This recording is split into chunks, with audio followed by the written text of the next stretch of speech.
Hey guys ഇതണ്ടാ ഇത് നമ്മൾ പെരുന്നാളിന്റെ ഫുൾ വ്ളോഗ് വീഡിയോ തന്നെ ഉണ്ട്. ഇത് നമ്മളെ ദുബൈയിൽ നിന്ന് വന്നൊരു ചങ്ങായി നുവി എന്ന് പറയും. ഗൈസ് എൻ്റെ ഉള്ളിലെ കലാകാരനെ കാണിച്ചു.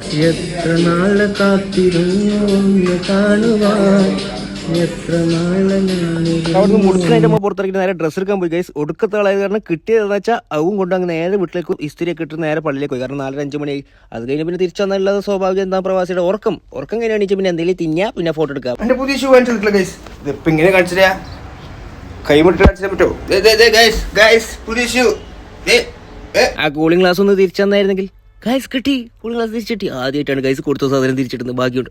അപ്പോൾ നമ്മൾ പോയിട്ട് 4-5 ഫോട്ടോ എടുത്തിട്ട് വരാം. വലിയ കാര്യമൊന്നുമില്ല. പ്രവാസ ജീവിതം അടിച്ച് പൊളിച്ച് കളറാക്കി ജീവിക്കാൻ നാട്ടിറങ്ങുന്ന അറിയിക്കണം, അത്രേ ഉള്ളൂ. അത് പിന്നെ ഈ ഏരിയയിൽ ഫുള്ള് നോക്കിയാൽ പിക്കപ്പും കാര്യങ്ങളില്ലല്ലോ. ഇത് എവിടെ നിന്ന് ഫോട്ടോ എടുക്കും? കുറച്ച് ദൂരം നടന്നു നോക്കാം, എന്തെങ്കിലും കിട്ടും. തീയും പോകെ ആയിട്ടുള്ള വണ്ടിയൊക്കെ കാണുന്നുണ്ട് ഗൈസ് ഇവിടെ. നിങ്ങൾക്ക് വേണമെങ്കിൽ ഏത് പിക്കപ്പിന്റെ മുകളിൽ വേണമെങ്കിൽ ഫോട്ടോ എടുത്തോ, ഞങ്ങൾക്ക് പ്രശ്നമില്ല. ഞാനേത് പ്രൊഫഷണൽ എഡിറ്ററാണ്. ഞാൻ നിങ്ങളെ പിക്കപ്പ് മാറ്റിയിട്ട് വേണമെങ്കിൽ ബുക്കാട്ടിയോ ചക്കാട്ടിയോ എന്ത് വേണമെങ്കിൽ ആക്കി തരാം.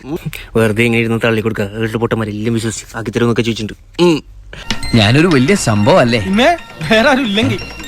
അപ്പൊ നമ്മൾ ഇനി ഇത് കഴിഞ്ഞ് നേരെ പോവാ, കടന്നുറങ്ങുക. അങ്ങനത്തെ പരിപാടിയാണ് ഗൈസ്. വേറെ പരിപാടി ഒന്നുമില്ലല്ലോ. ആൾക്കാരെ കാണിക്കാൻ വേണ്ടി 4-5 ഫോട്ടോ എടുത്തിട്ടുണ്ട്. അതന്നെ മതി. അതൊന്നും എഡിറ്റ് ചെയ്തിട്ടിട്ട് പോവാം. അപ്പൊ അടുത്ത വീഡിയോ കാണുന്നവരെ ഓക്കെ ബൈ. പ്രവാസം ഇത് മുബാർക്ക് കഴിഞ്ഞിരിക്കുന്നു ഗൈസ്.